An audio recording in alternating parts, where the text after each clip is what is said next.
Estimados vizinhos, como estão vocês?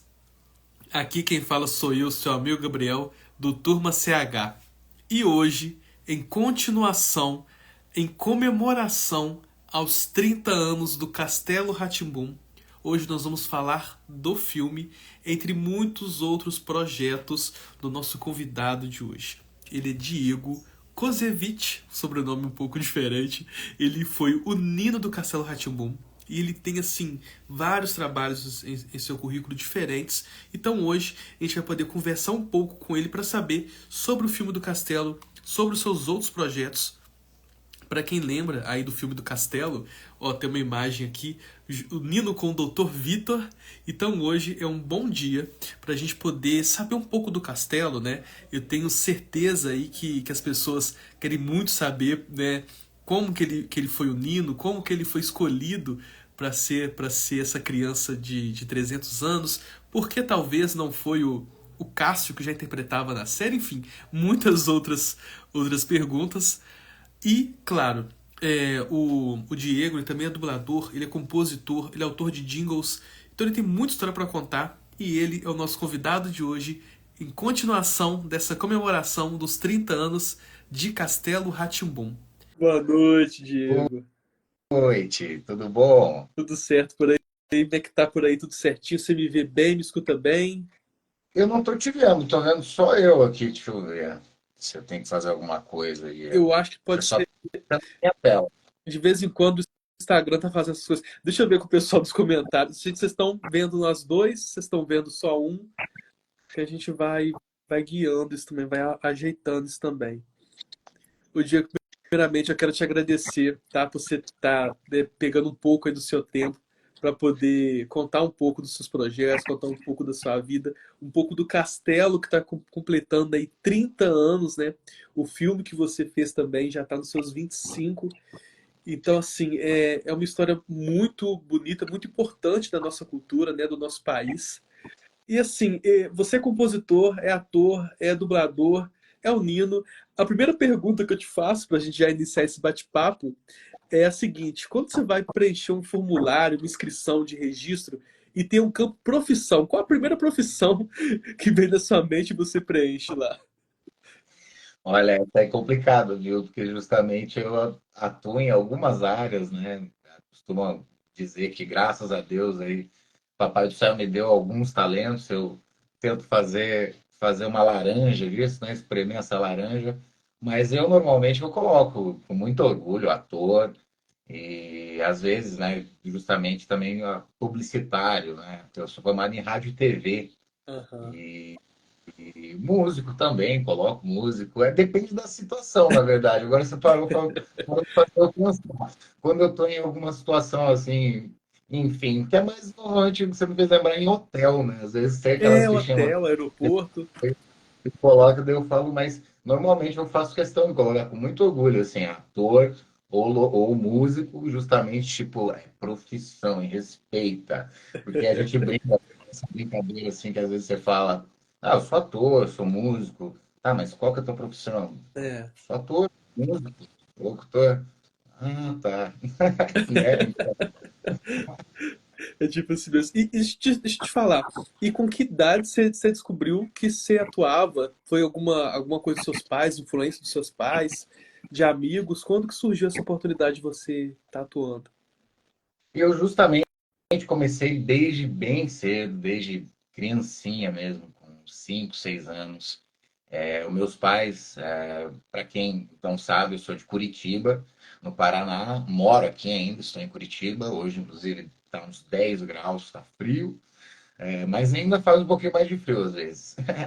Mas enfim, meus pais sempre assim colocaram, tanto eu quanto as minhas duas irmãs, eu tenho mais duas irmãs mais velhas, a Daiane e a Heloíse, um beijo para minhas irmãs que eu amo muito. Eles sempre colocaram nós assim para fazermos coisas em sentido cultural, assim. E desde Aham. bem pequeno eu entrei num coral aqui em Curitiba que chama Coral Curumim, né, Nossa. do Curumim, né? E é um coral até hoje que existe em Curitiba, bem reconhecido. Inclusive, um beijo para a Joyce e para o Carlos Podeschini, que são um casal que mantém esse coral, né, há mais de 30 anos. E é um coral que sempre participava de muitos projetos aqui em Curitiba, teatrais, justamente, participando assim de óperas, musicais. Às vezes o coral era chamado para uma participação. E ali eu, com mal e mal, tinha entrado para o coral, assim, com 7, 8 anos, já começou umas participações do coral em óperas, em coisas assim. Eu comecei a despontar ali, a aparecer, me deram um solinho num musical, mais uma ali. Daí, justamente, já veio uma amiga, até hoje, uma grande amiga, Márcia Flores, que era uma das donas de uma agência de publicidade, a Primeira Linha, que é uma grande agência daqui de atores, que eu faço Aham. parte até hoje. Acho que eu sou mais velho que todo mundo lá dentro, que já mudou o nome, eu estou lá até hoje, desde 95, mais ou menos. E ali comecei daí a fazer publicidade, fazer teatro, algumas peças teatrais, com a Regina Vogue também, que é uma grande atriz, uma diva aqui do nosso teatro paranaense, assim, ela tem um respeito para que as pessoas entendam, para nós aqui, Isso. assim como a Fernanda Montenegro, assim, ela é super respeitada, uma grande atriz, e já senhora, inclusive, né? E eu comecei a fazer teatro também com ela, ela é muito respeitada no teatro para criança, e justamente tudo isso junto, eu ali com 10, 11, 12 anos fazendo tudo isso, justamente graças a esses trabalhos, me viram fazendo coisas assim e me indicaram para o teste do Castelo rá tim aí, isso lá em 90, final de 98, porque a filmagem do Castelo aconteceu em 99. Mas daí os Aham. testes para elenco, para a seleção então do novo Nino e das três crianças que iriam entrar, a Cacau, o Ronaldo e o João, né, Aham. que são os personagens do filme. Foi feito ali em final de 98, comecinho de 99, para as filmagens começarem ali em março, mas antes teve um mês de processo de ensaio, um mês e meio. Nós participamos de uma preparação de elenco com a Fátima Toledo, na época, de preparadora, né, de atores no nosso Brasil. Ela preparou também atores no Tropa de Elite, Nossa. no do Brasil. Então, sempre atores mirins, assim, ela era chamada para trabalhar, assim, para preparar. Mas, enfim, tudo começou justamente com a música, junto com as artes cênicas, ali já desde os 7, 8 anos de idade. Eu nunca mais parei, sempre me descobri aí. Amo trabalhar nessa área, todas essas áreas aí que hoje em dia eu atuo e tal, né? Que a gente, como artista, se vira nos 30, né? É. E é interessante, né? Porque assim, você teve peças como Menino Maluquinho, né? Peter Pan. E como que aí em Curitiba te descobriram para ser Nino? Porque assim, as gravações do Castelo foram aonde? Foi Rio, São Paulo? Foi esse eixo? Foi São Paulo. Como é que te descobriram? Como é que te acharam? Eu acho que eu tenho uma foto aqui do Nino. Deixa eu ver se eu consigo usar. Será que eu vou conseguir? Não comentou aí, continua não te vendo, mas se o pessoal estiver vendo nós dois, tudo bem. É, acho que as pessoas estão vendo a gente. Eu pensei que eu conseguia adicionar fotos que eu não vou conseguir. Eu pensei que eu ia conseguir, não vou conseguir. Mas enfim. Pessoal, deixa nos comentários se vocês estão vendo nós dois, É, que vale uma boa ajuda. depois, Alguns falaram que sim, mas. quando você postar no canal, daí eu vejo de novo para te enxergar. Só deu vontade da tela minha, a tua tá toda preta. Não é possível. Mas, antes, justamente, a gente bateu um papinho antes de começar aqui no ao vivo e a gente conversou tete a tete. Tete a tete. E assim, e aí como é que surgiu essa oportunidade de você ser Nino? Sair de Curitiba? Então, daí justamente eu já fazia algumas coisas por aqui, já estava assim, né, despontando assim com um ator mirim aqui em Curitiba que fazia peças com a Regina Vogue, igual eu comentei, Aham. bastante comerciais de TV. Eu era aquela criança bem, fugiu a palavra, né? Mas adorava aparecer, gostava dessa coisa do teatro, da música. Meus pais sempre incentivaram, assim, mas né, se eu não quisesse, né, obviamente, mas eu gostava muito. E justamente foi num dos trabalhos que eu fiz aqui, um trabalho que eu fiz de publicidade, que tinha um cara chamado Cadu Salles, um grande diretor de TV, que trabalhou, não sei se trabalha ainda na Globo, Internacional, hoje em dia, ele mora em Portugal, acho, hoje em dia. Eu, alguns anos atrás, eu encontrei ele no Facebook para agradecer justamente ele a isso. Porque eu falei para ele, falei, cara, você sabe disso, né? Que foi você ter me indicado lá na TV Cultura. Ele passou, fez alguma coisa lá na TV Cultura, ali por 98. E que, na verdade, eles me chamaram a princípio, mas depois acabou não acontecendo, para o teste da Ilha rá, que eles iriam começar a produzir Ah, também. sim, eu gostava bastante também. Esse teste da ilha, porque justamente, não sei porquê, mas eu creio que alguém deve ter falado, olha, esse menino aí que o Cadu indicou, acho que tem a ver pro Nino também. Então eu acabei fazendo o teste, como eu falei lá no final de 98, começo de 99, fui para São Paulo, foram três ou quatro testes, assim, uma primeira seleção, depois eles foram funilando, né, digamos.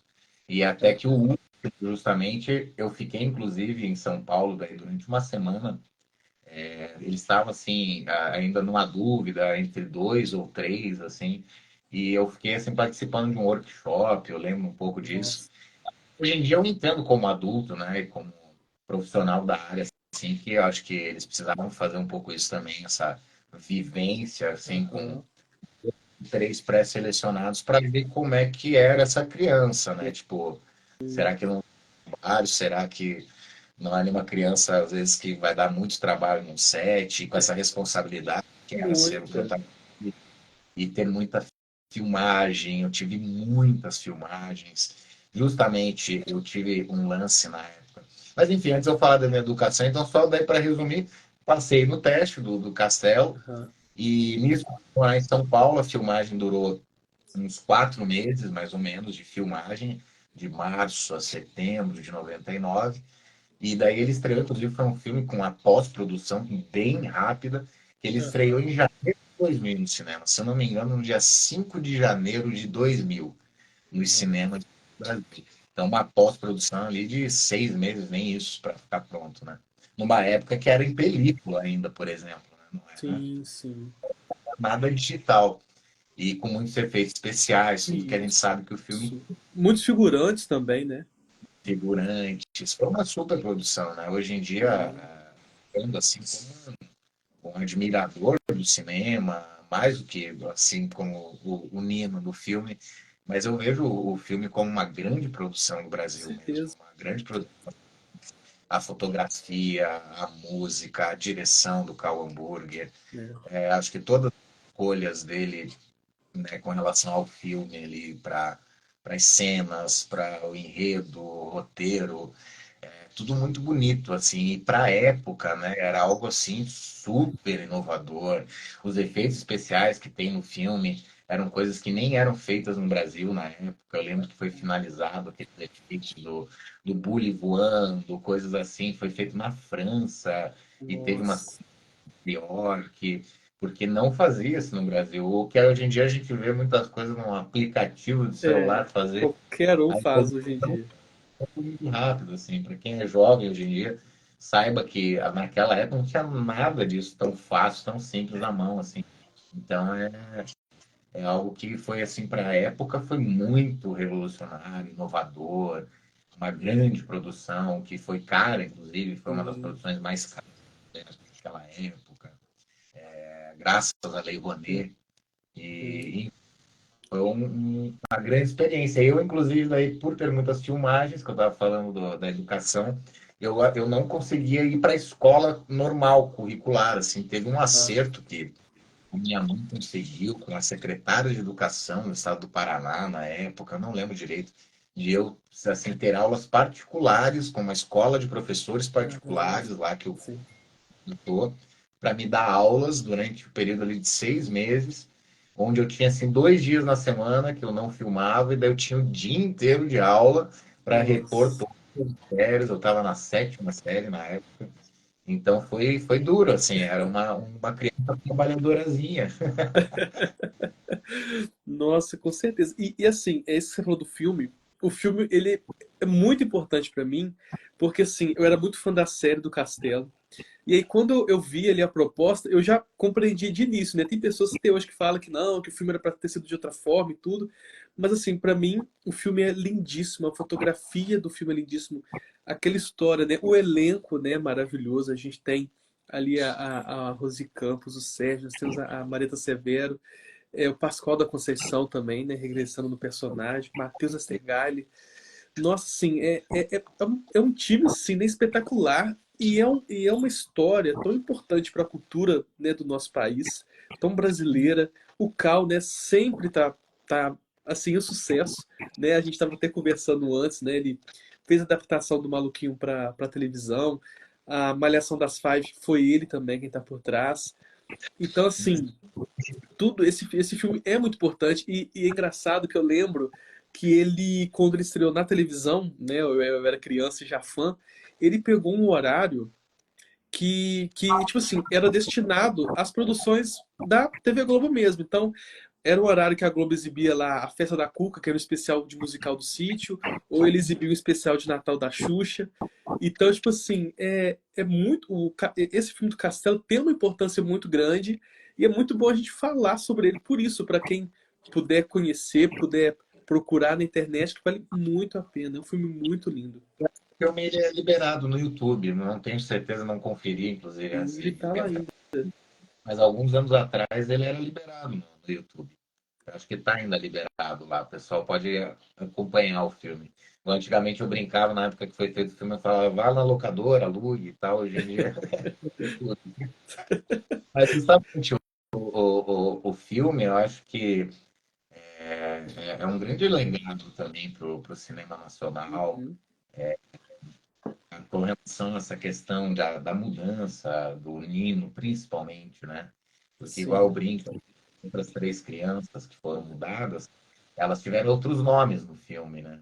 Então não foi a Biba, o Pedrinho, o Pedro e o Zequinha, né? Foi a Cacau, o Ronaldo e o João. E apenas o Nino, digamos, então mudou, né? E mais Aham. permaneceu com o nome Nino. E a gente sabe que na época existiram pessoas que gostaram dessa mudança, pessoas que não gostaram, que não entenderam. Eu, inclusive, né, passei alguns anos aqui na minha vida, assim, tendo esses haters, assim, Ah, um pouco, às vezes, um não é ou outro, possível. na rede social, assim, e falando, né, tipo, eu odiei o filme, você não me representa, digamos. Mas, enfim, assim, poucos casos, né? Aham. Acho que até porque são muitas coisas que envolvem isso, assim. Acho que tem uma Sim, geração, como você mesmo falou, o quanto para você foi bacana, foi sim. importante, o filme foi marcante. E assim, né? Não preciso nem dizer o quanto para mim, para minha vida, posteriormente, né? Foi super importante, meio que permeou minha vida, assim, futura. Isso. Eu nunca mais parei de trabalhar nessa área. Tudo graças a essa grande oportunidade que eu tive de ser o Nino no filme, assim como acho que a Maiara Constantino, que fez a Cacau, e hoje em dia é Aham. uma grande atriz do cinema, da TV, da publicidade, e o Leandro Léo, né, que Sim. também um grande músico, ator, compositor. Para quem não sabe, o Leandro Léo, que fez o João no filme, ele é muito amigo da Maria Gadu no começo da carreira dela. Muitas das músicas do primeiro, segundo CD da Gadu é parceria com ele. Ele chegou, né, a viajar com ela, com shows. Isso já quando É, adulto, né? Estamos aham. falando de 20 anos atrás, quando ele fez o filme. Mas, enfim, e O de muita Leandro, pra situação. mim, eu já lembro dele da participação no Sítio, né? Pra mim é que marcou bastante também. E o City é uns 2, 3 anos depois do Castelo, assim, né? Sim, O Castelo, eu acho que sim. ajudou muito, assim, a abrir muitas portas para ele. E justamente depois, logo depois do Castelo rá ele entrou no Gente Inocente. Eu cheguei a Sim, fazer o Gente Inocente sim. com o Márcio Garcia, e Aham. justamente do Gente Inocente. Eu cheguei a fazer umas participações no Gente Inocente, mas, inclusive, eu não tenho isso até hoje, é uma coisa que eu Nossa. até vivo me enrolando para tentar falar, às vezes, com algum amigo lá da Globo, assim, que possa me ajudar a tentar conseguir essas Com participações que eu fiz, umas certeza. participações no Gente Inocente. Eu lembro que eu fiz uma.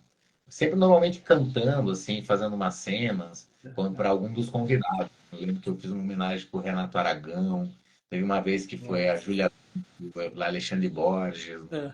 no Gente Inocente, Taylor, uma música para eles. Uma vez foi o Vini, aquele cantor, Aham. artista, mexe a Mexe a cadeira, cadeira. fiz, fiz uma participação com ele. Enfim, mas eu não deu certo para mim, o Gente Inocente, que lá fase, um ano depois do Castelo, Acho eu que comecei. travou um pouco, pra mim voltou. Opa, voltou? É, voltou. Ô, Diego, e como é que foi essa preparação para você poder ser Nino? Como? Como que foi a sua preparação para poder ser Nino? Ah, legal. Justamente, como eu comentei, né, daí depois que eu fui escolhido, digamos, para fazer então o filme, a gente passou um processo ali de um mês e pouco de ensaios, justamente para trazer essa verdade cênica para nós, com essa preparação com a Fátima Toledo. Uhum. E tanto eu quanto as outras crianças, a gente tinha uma experiência, a gente vinha muito de publicidade, de fazer materiais publicitários, muito aquela coisa compre aqui, sabe? Aham. E, e já filme, né? Um personagem ali que eles queriam com uma total verdade, assim. Então a gente teve uma preparação com ela, assim. Justamente nós não líamos o roteiro normalmente. Ela Aham. fazia com a assistente dela, que era a Dori, eu não lembro o nome certo, era o apelido dela, que assim fazia um trabalho com a gente de ir fazendo entender a cena. O que você Aham. falaria, Diego, se a tia Morgana te falar tal coisa, o que você acha que você falaria? Né, eu acho que eu falaria isso dela. Mais ou menos isso, ó, você vai falar isso, entendeu? Fazer entender e absorver bem, assim, sabe? O texto assim que a gente iria fazer, né? E justamente foram ali 3 meses e meio, quase 4 meses de filmagem, com toda uma logística, né? Muito bem Aham. pensada. Existiu, por exemplo, lembro até hoje assim das grandes questões, mais do que nunca, da parte de direção de arte do filme, que Aham. foi lindo, o Vera Burger e o Clóvis Bueno. Que, por exemplo, o castelo começava bonito, né? E depois eles tiveram que envelhecer o castelo, pintar todo aquele castelo ali da Mansão Jafé, que é de verdade por fora, para quem não sabe, Aham. por fora é um castelo de verdade. Eu não sei hoje em dia mais o que está ali mesmo, é uma fundação, alguma coisa, alguém me falou esse tempo atrás, já há muitos anos virou, me fugiu agora. Mas enfim, é um grande imóvel lá dos anos de 1800, da era do Barão de Jafé, pelo que eu sei, que eu lembro da época, Uhum. que é ali em Ipiranga, na região do Ipiranga, em São Paulo. E eles fizeram toda uma transformação, né? Tiveram um gasto com isso. E depois tiveram que entregar ele novinho, bonitinho, pintado de novo. Então foi Nossa. um trabalho enorme fazer toda essa logística disso daí, além dos cenários internos, que também foram 6 meses de confecção para ficar pronto os cenários internos, que na época eu lembro que eles buscaram e conseguiram um terreno, um galpão de uma fábrica que estava abandonada, parada, ali em Cajamar, na cidade de Cajamar, do lado aí de São Paulo, né, passando, eu lembro que passava na frente da SBT, inclusive ali na Anguera, e eles conseguiram esse galpão, assim, um galpão enorme, assim, de uma fábrica que Aham. estava para fazer os cenários ali dentro, com um pé direito enorme, assim, os cenários eram altos, era tipo quase que, digamos, carro alegórico, assim, sabe? Essa proporção de tamanho, assim, tipo de carro alegórico de escola de samba, era mais ou menos assim, eram Aham. cenários grandes, e foram 6 meses de produção para deixar prontos, eram 4 ou 5 ou 6, não lembro os cenários, era o hall de entrada, o quarto do Nino, a biblioteca, agora eu já não lembro, enfim. E justamente essa questão do barulho, né? Então toda uma logística pensando em imagem, né? Em ter um lugar silencioso, exclusivo, digamos, para filmagem, sem muito barulho em volta, não tinha nenhuma avenida próxima, né? Pensando no som direto, para não ter muito trabalho com som, além das cenas externas daí. E tivemos alguns outros cenários paralelos. Eu lembro que aquelas cenas do túnel, quando a gente entra no castelo para salvar os tios, né? Que a gente encontra Aham. os esgotos. Foi um outro galpão, assim, também pequeno, ali no meio de São Paulo, no centro de São Paulo, que eles fizeram esses tubos ali de esgoto e tal. Uma super produção. No quesito cenários, assim, o castelo foi muito bem feito, muito bem pensado. É um trabalho primoroso, assim, da Vera Burger e do Clóvis Bueno. O Fred Magalhães comentou aqui se o local onde foi a fachada do castelo, se não era o Palácio dos Cedros. É isso mesmo, esse é o nome. Isso mesmo. E será que lá hoje funciona para quê? Eles alugam, parece, o lugar para. Eu lembro que já tem uns 3 anos, 4 anos atrás, mais ou menos, que eu vi que ele tinha virado assim uma escola de cinema. Não sei se ele estava alugado, digamos, para uma instituição privada, digamos, ou se ele virou alguma coisa assim, estadual, né, governamental. Mas eu acho, eu não sei mesmo, assim, se tiver alguém aí que possa nos ajudar e ver o que está acontecendo no Palácio dos Cedros, em São Paulo, que é um terreno, inclusive, maravilhoso. São dois castelos, assim, né? Aham. Um pouco. E isso que é o que eu lembro da época de contarem, né? Que pertenceu lá há muitos anos, foi feito, enfim, acho, por esse barão, que chamava Barão de Jafé. Barão de Jafé. Aham. E eu sei disso, assim, não lembro muito mais do que isso. Eu dei uma jogada no Google rápido, aí dá para ver uma visão dos dois castelos e parece que entra num site institucional que parece que é para aluguel de casamento, publicidade, debutante, corporativo. Ah, então é isso. Que é um espaço lindo, né? Tanto a gente vê no filme, inclusive, tudo aquilo lá é verdadeiro, aquele jardim Sim, lindo, sim. monte já existia lá. Tudo aquilo lá é verídico. O começo do filme, digamos, né? Que as crianças entram ali, tudo aquilo ali é de verdade. E é muito bonito. E aí você teve uma Inclusive, preparação. vou fazer uma fofoquinha que quase ninguém vê, inclusive é muito difícil de ver. Sabia que logo no começo do filme, nessas cenas aí, não, é numa cena que o Nino tá voltando para casa de bicicleta, depois do dia inteiro, ele brincou com as crianças e ficou amigo das crianças, né? Aham. E que ele volta para casa, pro castelo, e daí encontra o tio e a tia, e fala que quer tomar café, né? Toda aquela cena lá. Enfim, que vem inclusive a cena do bullying. Mas enfim, quando eu chego com aquela bicicleta na área externa ali, é Aham. muito rápida a cena, ninguém viu, e eles não tinham, digamos, outro take para isso. E tem uma câmera aberta, e é de noite, não dá para perceber, mas só se você der É, uma pausa, você vê que tem um cara com o boom, assim, bem escondidinho. Mas é que quem fazia cinema naquela época, você tinha um cuidado enorme para nada acontecer, nada dar errado. E essa daí disse que aparece que um pedacinho, assim, o cara escondido no meio do jardim ali com o microfone, com, assim. Acho que é o único erro do Castelo rá tim e muito pequeno que não muda em nada. claro, claro. Então você teve uma preparação então aí de 300 anos em 3 meses, né? E nessa preparação para ser Nino, você chegou a assistir alguma coisa da série? Eles apresentaram alguma algum personagem de referência?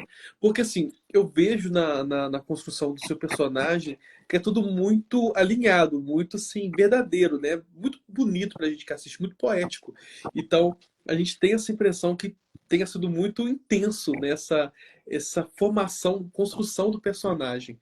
Você teve essa referência? Chegou a assistir a série? Você já conhecia a série? Você tinha noção da importância do Castelo rá tim Justamente não. Isso é uma das coisas que marcou o Cal. Ah, E sim.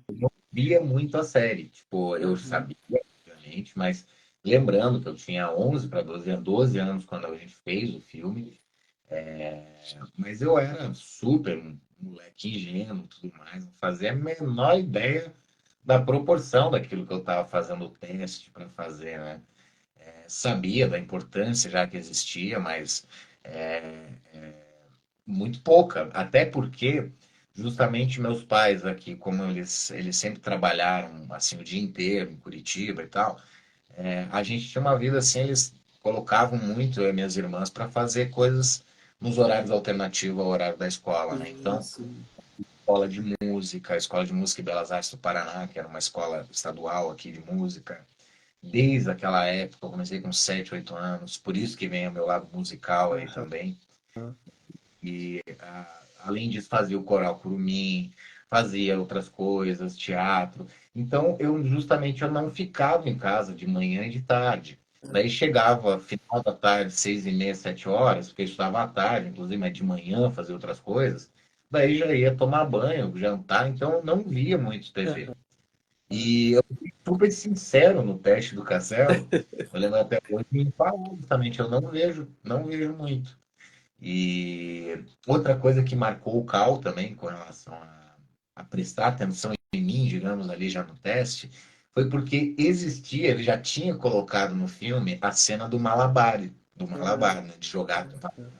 É verídico aquilo ali, tipo, Aham. ele tinha colocado aquilo como o texto final ali, como jogar no Malabar, primeiro com uma bola, depois com duas, depois com três bolas, né? Todo aquele texto que tem lá no final. Aham. E uma das coisas que eles falaram assim no teste, né, para a criança que estava ali, o que que você faz? O que que você sabe fazer diferente?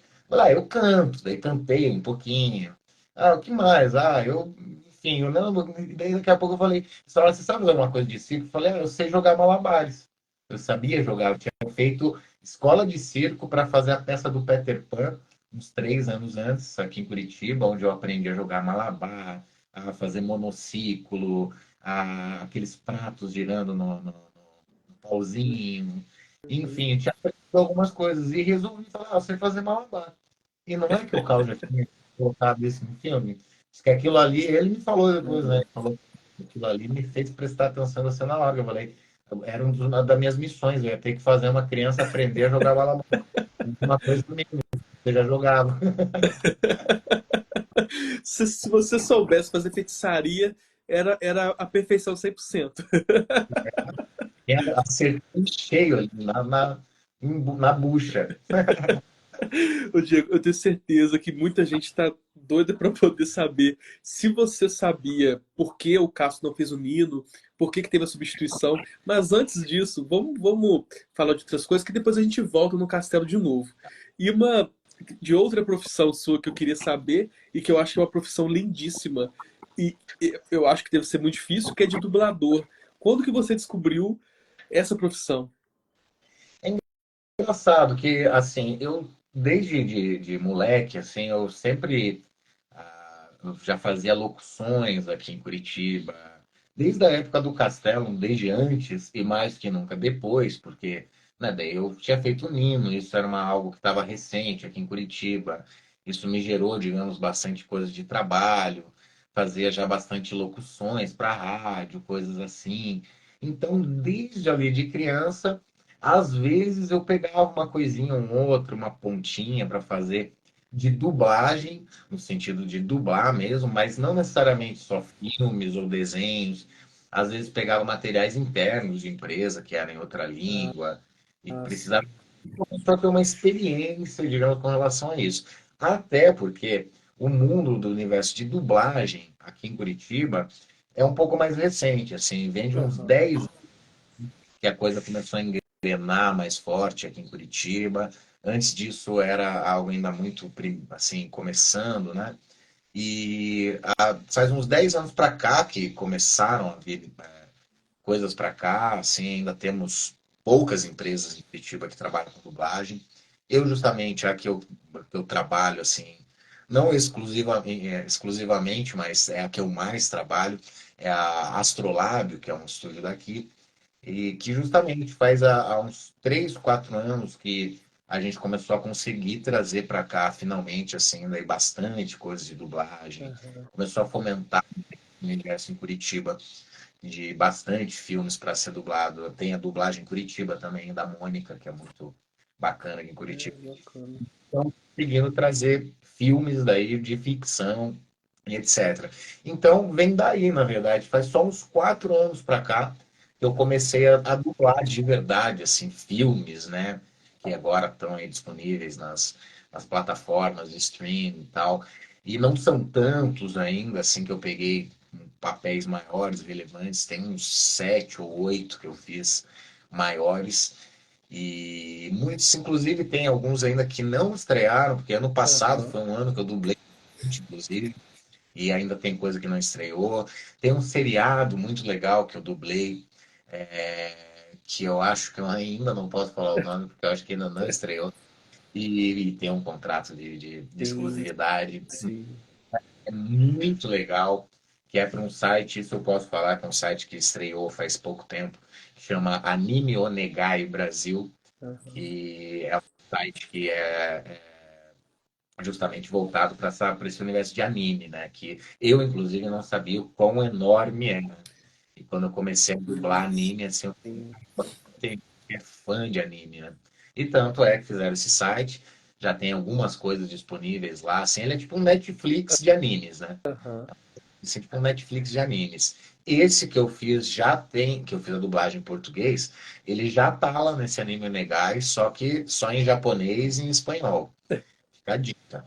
E, e logo vai estrear a versão em português. Foram 80 capítulos. Eu passei o ano inteiro quase passado fazendo ele sendo o protagonista, assim. É uma história jovem, assim, como se fosse mais ou menos o Doug do desenho animado. Aham. Se o Doug tá ficando velho já ou não. Bart Simpson, não. É porque justamente ele é o protagonista da história, assim, uma história que acontece muito no segundo grau no colégio dele. E é bem legal, bem bacana. Daqui a pouco vai estar aí nas redes. E olha, os E fãs de anime, eles valorizam muito os dubladores. Então eu tenho certeza que vai ser sucesso. A dublagem no Brasil ficou famosa graças aos animes também, né? justamente. Você tem uma ideia como esse pessoal é fã? Esse tempo atrás eu fui dublar lá na Astrolabe, nesse estúdio. Eles me mostraram que o pessoal já tinha assim feito uma página minha, que inclusive me fugiu o nome do site agora, que é tipo um Wikipedia de Deve, animes. deve ser o Dublapédia ou não? Dublapédia de dublagens gerais. Não sei se pode ser esse. Tem que ser esse, mas enfim, já tinham feito uma página minha, porque eu já tinha o Naruto, que esse eu posso falar, o Naruto, que é um outro também que tá no Anime Onegai. Enfim, eles já tinham montado uma página minha, que, assim, que é tipo uma página de Facebook, pega uma foto minha e falando sobre carreira e tal, e que eu tinha sido tal personagem no Naruto. Falei, caramba, cara, como o pessoal é fã mesmo. Sim, eles valorizam. Isso é muito importante, né? Como que valoriza mesmo. E a dublagem, eu sempre lembro, tem uma dubladora, ela chama Marta Vulpiani. Ela sempre fala assim: "Ah, a dublagem é muito fácil. Com o ouvido, você escuta o áudio original para você se guiar. Com o outro, você escuta a sua voz para saber como é que tá. Com o olho, você segue o texto. E com o outro olho, você vê o sincronismo labial. Então, assim, é um trabalho de concentração que é para poucos, né? Ao mesmo tempo, é arte. E tem que ficar bom. E tem que ficar pronto. Eu devo imaginar, assim, que é para poucos, né? É um talento, assim, que não deve ser brincadeira, não. É justamente o trabalho de dublagem, assim, para quem não sabe e tal, para entender, justamente, normalmente a gente fica vendo a tela ali na frente. Você fica olhando o filme que você está dublando, no lado fica ainda daí todo o texto que você vai falar, e com toda o timeline, assim, mostrando certinho, tipo, no 17 minutos e 50 é a tua fala do teu personagem. E daí fica o time code em cima mostrando ali, tá vindo, tipo, 17:47, tá rolando a fala do outro. Daí para você tentar já entrar certinho, para tentar, né, já matar de primeira e não tem muita edição, muito vai, muito volta. Mas, né, é um trabalho, assim, bem minucioso, justamente. Tem filmes e filmes, às vezes eu pego filmes para fazer que são muito mais, assim, com bastante falas, que é até mais fácil do que filmes que tenham muita situação, assim, de brigas, Aham.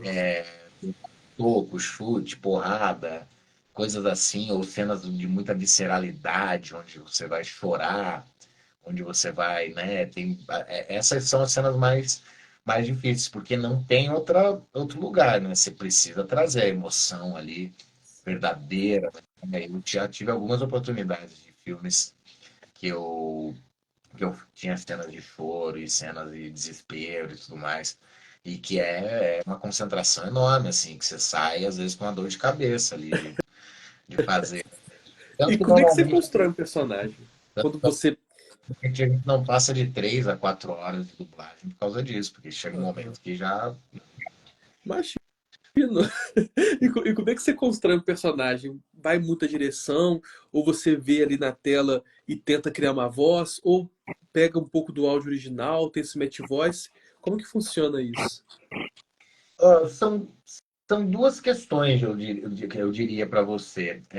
A primeira, que normalmente, claro, assim, existe uma escolha do casting, assim, feito pelo estúdio, né, que está fazendo a dublagem do filme, onde normalmente ele já, assim, já tem essa base, esses diretores, assim, que trabalham aqui comigo, de ver o personagem, assim, falar, esse personagem tem a cara do Diego, tem a ver, tem com, entendeu? Então já existe uma prática normalmente nisso. Às vezes, justamente, eu já cheguei a fazer testes, eu sei que isso acontece muito, principalmente aí em São Paulo e no Rio, que são um universo né, muito maior da dublagem, de grandes filmes, né, dos filmes aí dos grandes artistas hollywoodianos, digamos, onde os atores passam por testes, né, e numa boa, né, tipo, não é já escolhido diretamente. Eu aqui já passei também, vez ou outra, por um teste para mostrar para o cliente final, assim, e ele fala, não, legal. E eu acho isso super normal, inclusive, no meu universo de locutor, isso acontece muito também. Às vezes me pedirem, falar, Diego, Aham. você pode fazer um pedaço aqui do texto para a gente mandar para o cliente, para ele entender a tua pegada de voz aqui, mesmo eu mostrando às vezes o meu portfólio, o pessoal pede, assim, principalmente às vezes um cliente que não tem tanto essa noção da publicidade e tal, para a gente já até deixar mais mastigadinho para ele, assim, o que, que é possível, qual que é o meu estilo, minha voz, timbre, o que, que eu tenho de versatilidade. Mas enfim, e daí normalmente depois dessa escolha feita, eu às vezes fico sabendo, às vezes, antes qual vai ser o filme, às vezes não. Às vezes é Aham. só quando tem esses contratos de exclusividade, aí, de confidencialidade, perdão, que é muito sério dentro desse universo de dublagem. Muitos têm contrato de confidencialidade, assim, até a estreia. Então, e daí quando eu chego, se eu não ficar sabendo antes, assim, para ver antes, pelo menos quando eu chego para fazer a dublagem, principalmente quando eu sou um protagonista ou um coadjuvante com bastante cena, eles me contam, assim, toda a história do filme, todo o enredo, para eu entender, né? Enfim, daí normalmente você vai vendo as cenas, vê uma vez, dá uma entendida, e vamos de novo, agora vamos fazer. Normalmente aqui é esse processo que a gente está fazendo aqui. E você tem pego tipos diferentes? Eu já vi que você já dublou bicho, né, já dublou anime, né? Você fez Naruto. Como é que você faz para poder criar essas vozes? Você tenta seguir colocar alguma característica sua? Olha, varia também, né? Varia do personagem, assim. Eu acho que vai do briefing, assim, que vem do que vai ter a ver. E claro, assim, tem um pouco da criatividade do dublador mesmo. E, né, eu, por exemplo, tenho as minhas versatilidades de voz, faço alguns estilos de voz caricata que a gente fala, Aham. além da voz normal, né? Mas justamente o que eu mais faço, tenho feito, são filmes assim, onde eu uso a minha voz mesmo, normal, de Diego. Até no meu Instagram ali, eu comecei, inclusive, faz pouco tempo que eu comecei a ser engajado no Instagram, eu fiquei postando história. E daí comecei, nos tempos para cá, a postar coisas minhas. Até postei esse tempo atrás um pedacinho de uma dublagem, que é de um filme assim de faroeste americano. E é a minha voz, é a voz de Diego, só que, claro, com toda a verdade que você cria ali vendo o filme e tal. Mas é bem nesse timbre aqui que eu tô falando com você. Aham. Daí, por exemplo, esse que eu fiz do menino que era jovem, era também só uma pegada um pouco mais jovial, assim. Com uma voz um pouco mais nesse lugar aqui, assim, falando assim, mais animado. Já vai para outro caminho. E eu tenho algumas vozes, aí, claro, né? A gente, cada um tem a sua limitação, aquilo que consegue. Eu tenho algumas, assim, tem gente que tem várias vozes.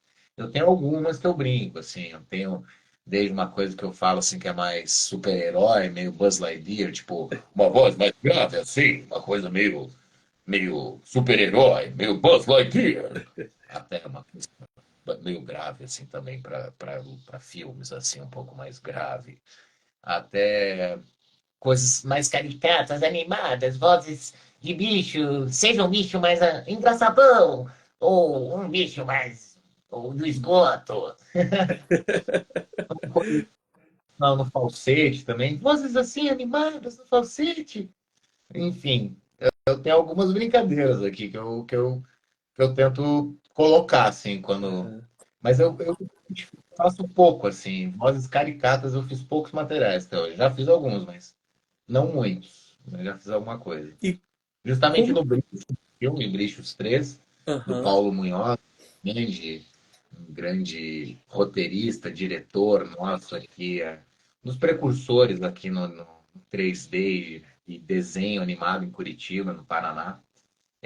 O Brichos 3 ali, eu, apesar de fazer o protagonista, daí eu faço umas pontinhas com umas outras vozes também, assim, que ficaram bem diferentes e tal.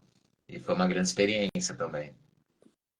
Não, sim, e até assim, é muito legal isso, né? Você conseguir variar esses tipos.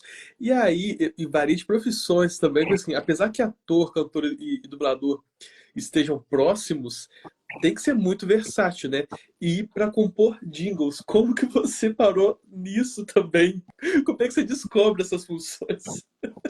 É mais uma das minhas peripécias. Eu justamente aprendi aqui em Curitiba, eu além de continuar a trabalhar como ator e tal, mas justamente no pós-pandemia, eu assim dei uma diminuída na pegada, porque eu até a pandemia ali eu estava uma correria assim, emendando sempre uma peça atrás da outra, e cinema junto, e TV e música. Eu toco também, faço shows, já participei de bandas. Hoje em dia estou num clima mais light, mas ainda toco. Enfim, sempre lembrando que, né, a gente batalha, sou um cara batalhador aqui, não nasci rico, então tenho que batalhar e lutar para conquistar meus objetivos. Então sempre batalhei em várias áreas, assim, e a coisa da música, como eu comentei lá atrás, eu desde criança também, eu sempre fui ligado, muito ligado à música, sendo que meus pais, assim, já quando eu tinha 7 anos de idade, me colocaram para fazer escola de música, uma escola que existia aqui, a Escola de Música e Belas Artes do Paraná, que era uma escola pública, assim, que era uma faculdade, na real, né? E que tinha um curso também infantil. E eu comecei desde esse curso infantil a fazer piano, coral, enfim, aprendi outros instrumentos aí nessa época. E comecei a ser um autodidata em violão eu sou autodidata, fiz pouca aula, até porque eu sou canhoto, então eu toco ao contrário o violão, para completar. Então Tá não tem brincando? professor para canhoto, principalmente antigamente. Agora até já fiquei sabendo aqui em Curitiba de professor de violão para canhoto. Mas enfim, e eu comecei também desde muito cedo ali, já jovem, depois o castelo, mas já com 16, 17 anos, sempre assim eu estava trabalhando nesses estúdios como locutor, sempre olhando, prestando atenção na galera, tendo alguns estágios, até mesmo porque eu fiz a faculdade de rádio e TV também. Então, fiz estágio, um estágio ou outro em produtoras de áudio, produtoras de vídeo, para aprender a trabalhar com edição de áudio, edição de vídeo. Isso que hoje em dia é tão simples, tão mascadinho aí Pois nos é. naquela época, 15 anos atrás, ainda não era tão mascadinho, assim, você tinha que batalhar ainda nos programas de edição, assim, não vinha tudo pronto para você só inserir e exportar e tá pronto. Era mais trabalhoso. Enfim, ali eu já comecei a gostar desse universo de música também e fazer umas coisinhas assim de trilhas para originais para teatro. Fiz muitas coisas com Maurício Vogue, que é o filho da Regina Vogue, inclusive um grande amigo meu. Um beijo, Maurício. O Maurício aqui para nós também é um grande diretor e ator de teatro. E então eu fiz algumas coisas com ele ali, ele me dando oportunidade, eu ainda jovem ali, com uns 20 e pouquinhos, saindo da faculdade e começando a fazer algumas coisas, fiz algumas trilhas junto com ele. Muitas das coisas que eu faço é em parceria. Tem um grande amigo meu irmãozão, que é o Fernando de Castro, que é também um músico aqui em Curitiba. é um produtor musical também, e é meu parceiro, meu amigo desde a adolescência, assim, e a gente compõe muita coisa junto. Desde aquela época a gente fazia essas coisas assim. Normalmente eu fazendo mais a composição, a letra, o arranjo ali, mas daí ele entrando, dando uma pincelada, e ele fazendo muito da parte técnica, sempre assim, posterior, masterização, coisas assim. E desde aí eu comecei a fazer bastante coisas assim de criação de trilhas. Até hoje em dia, justamente, eu tenho daí o meu estúdio de áudio, onde eu desempenho, faço coisas além de locutor, eu crio jingles para rádio, não muitos ainda, né? Não tenho uma grande cartela de clientes e tal, mas faço às vezes alguns jingles publicitários, e continuo a fazer às vezes uma trilha original, um sound design para alguma coisa. Desse meu home studio que eu tenho, além do estúdio físico. E, enfim, além dessa coisa de música também, tocando, né, em bares, restaurantes, baladas, aqui em Curitiba também já há muitos anos, tendo aí participei de várias bandas aí no decorrer dessa minha carreira aí musical aqui em Curitiba também. Uma das mais importantes é a Denorex 80, que é. Sim, sim, eu quero saber sobre também. Posso falar um pouquinho da Denorex? Claro, claro. Então, tá, justamente uma das bandas que eu participei também durante muitos anos foi a Denorex 80, que é uma banda aqui para nós curitibanos bem conhecida, bem famosa, que é uma banda, já vai fazer 30 anos, eu acho, a Denorex agora. 30? Não, 22, 23, mais ou menos. E, e é uma banda que sempre misturou assim a arte cênica com a música. Inclusive, eu entrei na Denorex no lugar do Alexandre Nero. Sim, O sim. Nero era o vocalista dessa banda. E daí, quando ele foi para Globo e estourou, assim, porque até então ele já tinha feito umas duas novelas, mas ele ainda morava aqui, fazia um bate-volta para o Rio de Janeiro e participava da banda. E teve um determinado momento que ele precisou sair de vez, e eu entrei no lugar dele, assumi o lugar dele. E a Denorex sempre foi uma banda aqui em Curitiba bem reconhecida e famosa, assim, porque eles traziam grandes artistas Aham. dos anos 80 para fazer o show junto, assim, com a banda. Disney E Magal, Simoni. levavam uma casa noturna, assim, tipo, casa noturna de 4, 5 mil pessoas aqui de Curitiba. Justamente, tiveram vários shows com, por exemplo, Evandro Mesquita, Paulo Miklo, Supla, Rosana, Nossa. Simoni. Pô, o que tanto eu fiz aí, cara. Que Tem mais coisa. responsabilidade, né?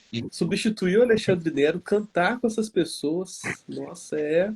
Um negócio bem legal. Eu fiquei na banda, inclusive, durante 8 anos. Eu saí um pouquinho antes da pandemia, justamente porque eu já estava com a minha agenda bem corrida e a banda também querendo dar uma mudada, assim. Eram 4 vocalistas na banda sempre, né? E quase que uma banda show, assim, né? Banda de Aham. anos, igual falava antigamente.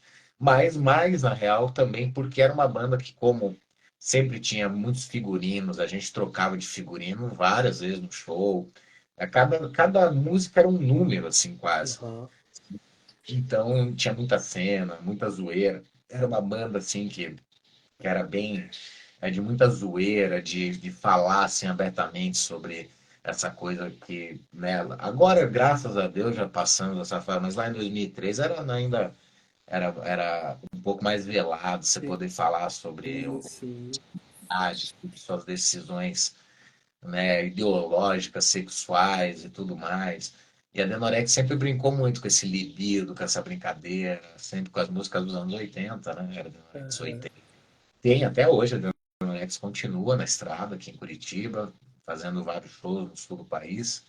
E às vezes eu até vou no show, faço uma brincadeira junto com eles e tal, porque são meus irmãos aí de estrada, da vida. Nossa, é um currículo muito lindo. E assim, e outro projeto que você teve e que eu também sou fã, eu amava assistir, foi o Disney Cruise. Como que era o Sputnik? Como que você também apareceu? Como que era esse personagem? O que que você lembra dessa fase? Foi também um projeto muito legal que marcou pra caramba pra mim. Eu tava com 16 para 17 daí quando eu fiz o Disney Cruise. E justamente para quem não lembra, para quem não é da geração, o Disney Cruise foi um programa da SBT em parceria com a Disney e ficou quase 6 anos no ar. Mas justamente eu entrei no último ano da série, quando ele passava nos sábados de manhã. Falo isso porque muitas pessoas lembram, assim, numa fase que ele era todo dia no final da tarde, sempre às 5h30, 6 horas da tarde. Aquele horário que o jovem, a criança estava chegando do colégio, digamos, né? E depois, nos 2 últimos anos, ele passou para sábado de manhã. E ficava das 10 ao meio-dia no ar, assim. Inclusive, é uma coisa que foi muito triste na época ter terminado, porque foi de uma hora para outra, assim, que Nossa. infelizmente a Disney não renovaram o contrato e tal. A gente saiu de férias, assim, e ia voltar em janeiro a gravar, e daí ligaram falando, ó, vai acabar, eles não vão renovar o contrato com a Disney. Nossa. Mas o programa que ganhava, era líder de audiência no horário, ganhava de todos, né? Das 10 ao meio-dia, ali nos sábados. E era um programa maravilhoso também para criança, né? Com desenhos muito legais. Sim. Além dessa do Comitê Revolucionário Ultra Jovem, significa CRUJ, Comitê Revolucionário Ultra Jovem, que é feito lindamente pelo meu irmão, inclusive amigo Diego Ramiro, que mora aqui em Curitiba hoje em dia, inclusive o Diego Ramiro Caju do CRUJ, ele mora em Curitiba. E o nosso Guelé também, Leonardo, Léo, a Jussara Marques, uma grande dubladora, diretora de Sim. dublagem, a Dani, que foi morar nos Estados Unidos. Eu sou dessa época, onde estavam eles. Já não é da geração que tinha o companheiro Marca, nem o companheiro Rico. Eu entrei depois. Entrei no último ano como esse personagem que chamava Sputnik, que era o Isso. nome de um satélite russo, em homenagem a esse satélite naquela época, né? Vamos esquecer que o Sputnik é super importante, né? O primeiro satélite que foi enviado para a Lua pela Rússia em 1969, 70, uma coisa assim. Não lembro direito, me perdoe. Mas justamente uma homenagem que o diretor do Disney Cruise na época, também um grande abraço para ele, o Michael Ruhlman, grande diretor de cinema nacional, que também faz muita coisa para criança, com criança e para criança. E ele me convidou para fazer o Disney Cruise. Eu entrei nesse último ano fazendo esse personagem, que era um personagem assim que literalmente caiu na cabeça do Guelé um Isso dia que eu de ia te perguntar, porque foi uma fase que eu assisti, né, mas isso há 20 anos atrás, e que a memória me confunde. Como é que era essa história do personagem? Tinha um mistério, né, se ele vinha do espaço, se ele não vinha do espaço, se ele não tinha memória. Como é que era esse personagem? Justamente, matou a charada. Era essa a história. E ficou sem final, né? Sem conclusão. Que justamente ele caiu, eu entro na história caindo de paraquedas na cabeça do Guelé, na pracinha do bairro, e perdi a memória, não sei quem eu sou, né? Na cena ali que eu faço inicial com o Léo, né? Com o Guelé, e falo, não sei quem eu sou, não lembro também direito, mas né, não sei quem eu sou e tal, onde é que eu tô. E daí ele, cara, vou te levar lá para minha casa. E daí ele leva, e ali começou, né? Toda a história que durou naquele um ano que eu participei. Ah, Primeiro, o Guelé tentando esconder o Sputnik dentro de casa, sem querer mostrar para ninguém. Será que ele é um ET? Será que ele é veio do espaço? Daí, uma hora eu acabei sendo o Caju, me descobre, né? Porque o Guelé e o Caju são irmãos, né? Tem o sótão lá onde eles transmitem, entram no sinal da TV, né, e para transmitir o Comitê Revolucionário Ultra Jovem e passar os desenhos e tal. Enfim, ali daí eu ficou durante esse um ano inteiro essa dúvida e tal, com vários roteiros, e era só sábados, né, então, e aham. justamente de quem, da onde veio o Sputnik, quem é ele, o que vai acontecer. E justamente no outro ano ia ter uma resolução para isso, mas daí saiu do ar. E você sabia? Alguém te contou qual seria o desfecho? Ou você também ficou sem saber? Olha, eu lembro, se me fez lembrar um pouco assim, o Michael, justamente o Michael Ruhlman.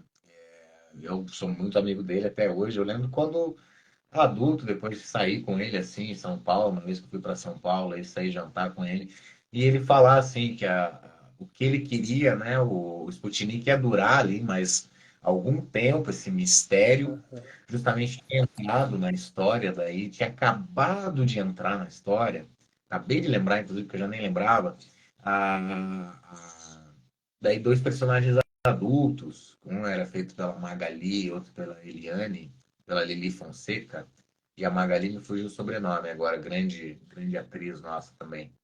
E que ia começar a ir para um caminho assim, ele ia começar a fomentar que, quem sabe, o Sputnik era um agente secreto, porque Nossa, tinha umas, tinham pessoas ali vasculhando o bairro deles, ali na pracinha, vestido de preto, e tal, tipo MIB, entendeu?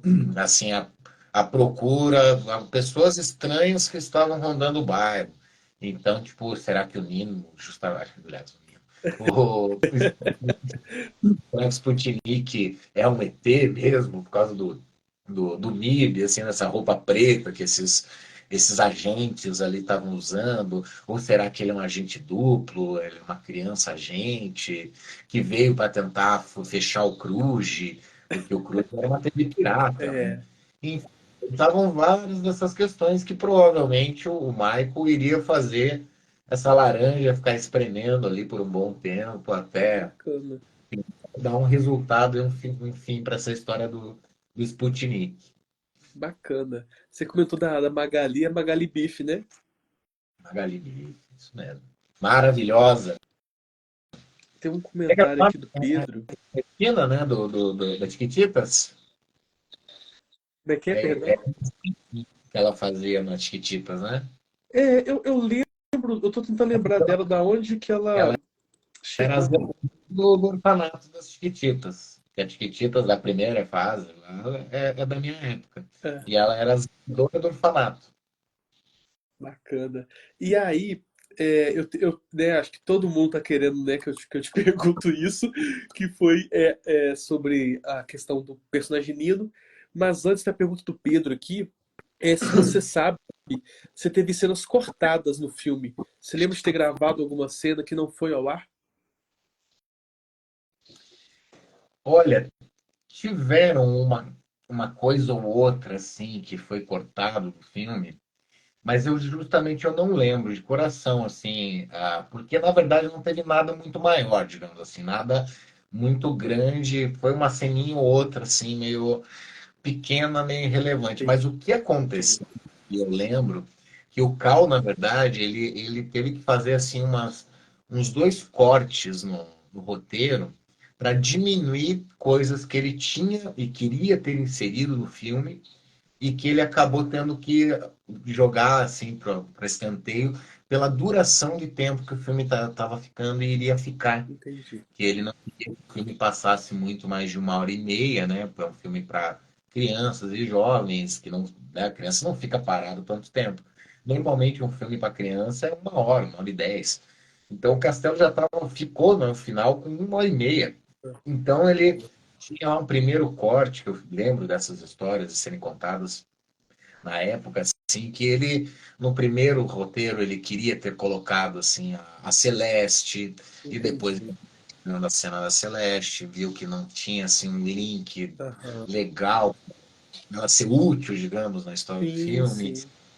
Ele teve que cortar cenas, porque estava ficando muito longo, o filme estava ficando muito longo. Então tiveram situações assim, ele cortar alguns personagens aos 48 do segundo tempo, isso que eu quero dizer, sabe? Sim, De assim, sim.